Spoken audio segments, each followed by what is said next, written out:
Hello guys, welcome to my channel connecting Gyan. आज चाहिँ हामी एउटा पेन ड्राइभ चाहिँ बुटेबल गर्न गइरहेका छौँ र बुटेबल गर्नको लागि हामीसँग रिफ्युज सफ्टवेयर र इमेजबर्न सफ्टवेयर हुनुपर्छ।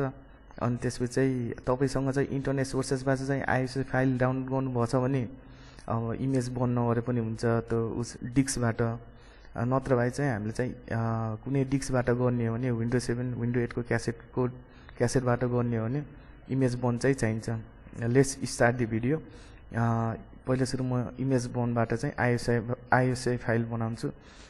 क्रिएट इमेज फाइल फ्रम डिस्कबाट चाहिँ इमेज फाइल चाहिँ गराउने भनिरह मैले यसलाई क्लिक गरेँ। अनि क्लिक गरिसकेपछि लोडिङ हुँदैछ।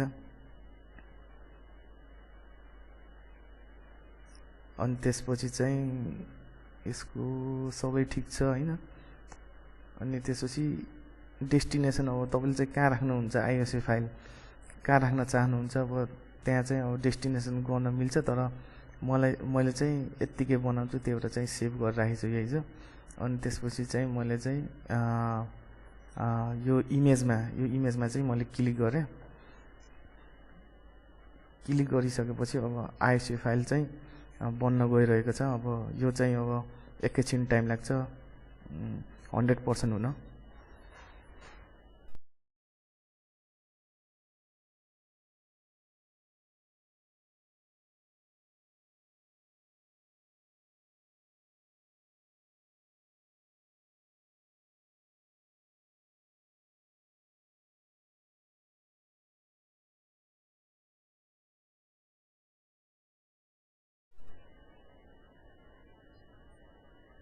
अब हामी इमेजबर्नबाट चाहिँ बनाएको आइएसओ फाइल कम्प्लिट भयो। आइएसओ फाइल चाहिँ मैले चाहिँ मेरो डेस्टिनेसन चाहिँ लोकल डिस्क इमा गराएको थिएँ। लोकल डिस्क इमा चाहिँ सेभ भएर बस्यो। सेभ भइसकेपछि चाहिँ अब चाहिँ हामी चाहिँ रिफ्युज जुन पेन ड्राइभलाई बुटेबल बनाउन मिल्छ त्यो ओपन गर्न गइरहेको छु। यो एउटा सफ्टवेयर हो जसले चाहिँ पेन ड्राइभलाई चाहिँ बुटेबल बनाउँछ। यो ओपन गर्न गइरहे। अनि त्यसपछि मैले यसलाई यस गर्छु। यस गरिसकेपछि यो लोडिङ हुँदैछ। अनि सिलेक्ट अब कहाँबाट सिलेक्ट गर्ने हो कुन हो भनेर यही आइएसओ फाइलै बनाउने हामीले हैन। त्यही भएर आइएसओ फाइलको इमेजबाटै हामीले चाहिँ पेन ड्राइभ बुटेबल बनाउनु। त्यो यसलाई मैले यति जस्तोको त्यस्तै राखियो डिस्क और आइएसओ इमेज भन्ने चाहिँ। अनि सिलेक्टमा सिलेक्ट चाहिँ अब मैले यो सिलेक्ट गरेँ किनभने चाहिँ अघि नै हामीले चाहिँ इमेजबर्नबाट चाहिँ आइएसओ फाइल बनाइयो। त्यो चाहिँ अब चाहिँ हामीले चाहिँ यसमा चाहिँ सिलेक्ट गरेर चाहिँ क्लिक गर्नुपर्ने हुन्छ। अनि क्लिक गरिसकेपछि त्यसपछि स्टार्ट भइसकेपछि यहाँ चाहिँ हामीले चाहिँ अब सबै ठिक छ। स्ट्यान्डर्ड यो पनि ठिक छ, स्ट्यान्डर्डमै राख्नु होला। अनि त्यसपछि टार्गेट सिस्टम यो पनि ठिक छ। अनि त्यसपछि चाहिँ भोल्युम लेभल यसमा चाहिँ तपाईँले चाहिँ अब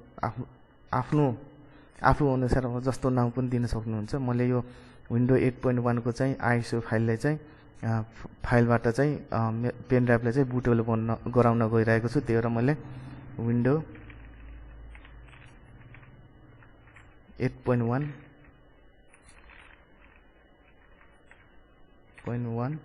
बुटेबल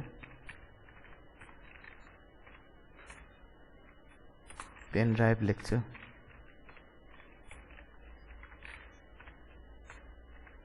यति गरिसकेपछि चाहिँ डाइरेक्ट स्टार्ट गर्नु होला। अनि त्यसपछि ओके गर्नु। यसलाई चाहिँ ओके गरिसकेपछि चाहिँ यो स्टार्ट भयो। अब चाहिँ पेन ड्राइभ बुटेबल हुने चाहिँ स्टार्ट भइसक्यो। अब यो चाहिँ 100%, यो पनि 100% हुने चाहिँ अब 2टा ट्याक्स भयो तर 5वटा ट्याक्स कम्प्लिट हुनु बाँकी छ अझै।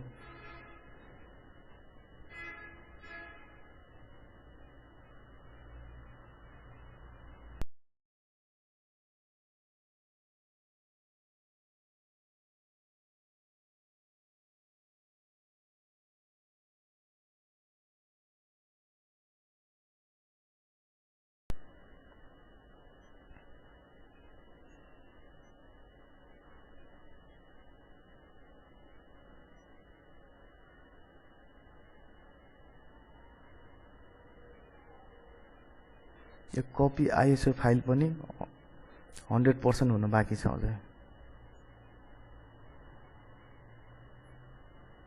त्यसपछि चाहिँ हाम्रो चाहिँ बुटेबल 8.1 को विन्डो 8.1 को चाहिँ बुटेबल पेनड्राइभ भन्छ।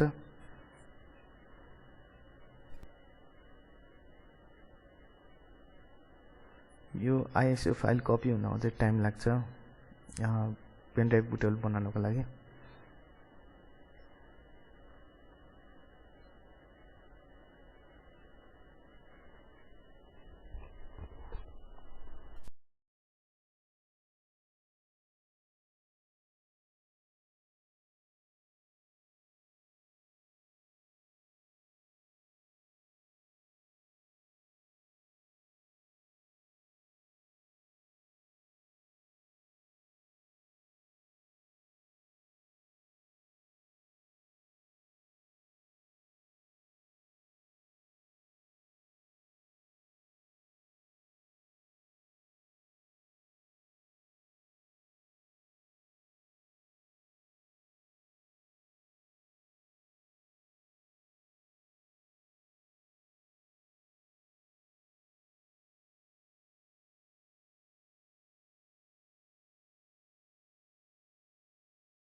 अरु यस्तै गरी विन्डो 7 विन्डो 10 को अपरेटिङ सिस्टमको चाहिँ आइएसओ फाइल इमेज 1 बाट बनाएर कि वा तपाईले चाहिँ इन्टरनेट सोर्सेसबाट आइएसओ फाइल डाउनलोड गरेर विन्डो 7 विन्डो 10 को तपाईले चाहिँ अब सेम विन्डो 8.1 को मैले बनाउँदै छु नि त्यसरी चाहिँ तपाईले चाहिँ बुटेबल पेनड्राइभ बनाउन सक्नुहुन्छ।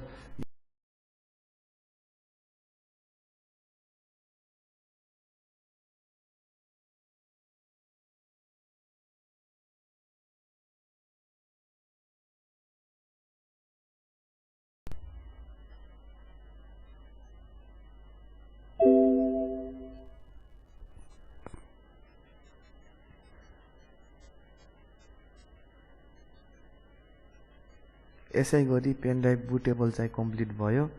यहाँ रेडी भनेर लेखिसकेछ। अब हामीले चाहिँ यहाँ क्लोज गरौँ। क्लोज गरिसकेपछि रिफ्रेस गरौँ एकचोटि।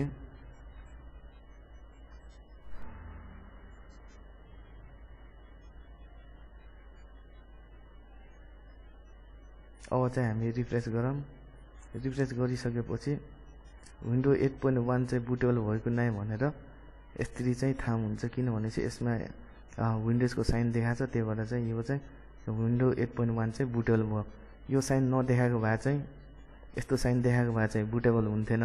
अब यसमा चाहिँ यस्तो साइन देखाइसकेपछि पेनड्राइभ चाहिँ राम्रोसँग बुटेबल भयो भने बुटेबल पेनड्राइभ भयो भनेर चाहिँ थाहा पाउनु होला। अब कसरी चाहिँ हामीले चाहिँ पेनड्राइभलाई चाहिँ बुटेबल बनायौँ त्यो चाहिँ अब यो भिडियोमा छ। अब see you on next video. Thank you.